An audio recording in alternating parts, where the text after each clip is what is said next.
In a rare collaboration, South Africa's trade union federations and affiliates joined hands to march to government's offices across the country. The central march was carried out at the union buildings in Pretoria yesterday. Titled "A National Shutdown" by COSATU and SAFTU, that march saw thousands of workers demonstrate against high fuel, food and transport prices, as well as the country's unreliable power supply. Newzroom Afrika's Pelane has our report. The authority of workers' unions was put to the test on Wednesday.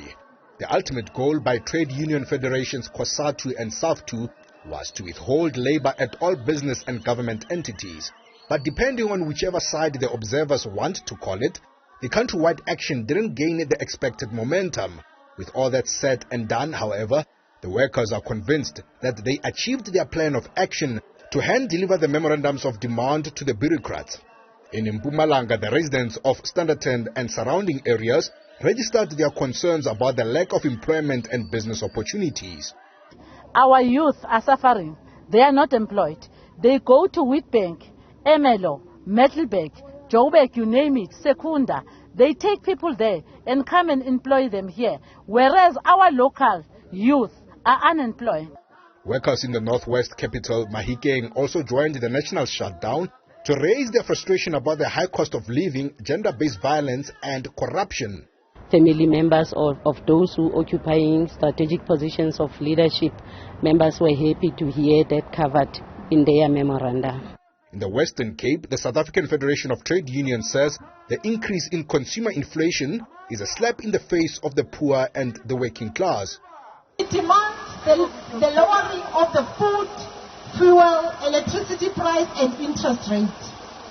Demand number 4, Eskom must not be privatized or hollowed out. Meanwhile, Jacob Mamabolo, the secretary of the South African Communist Party in Gauteng, says the national shutdown in the province was a resounding success.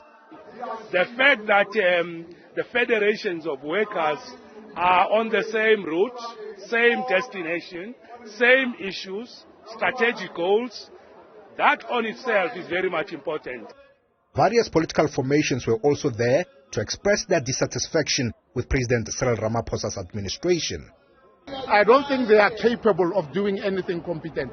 They have shown for the past 28 years that they are very, very incompetent. So that's the first thing that I would ask them, move away.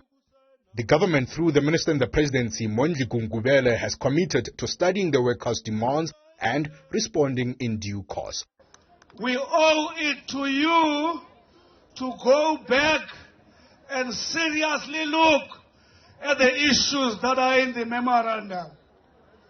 We agree with you, and unless this government deals with inequality, it will be irrelevant.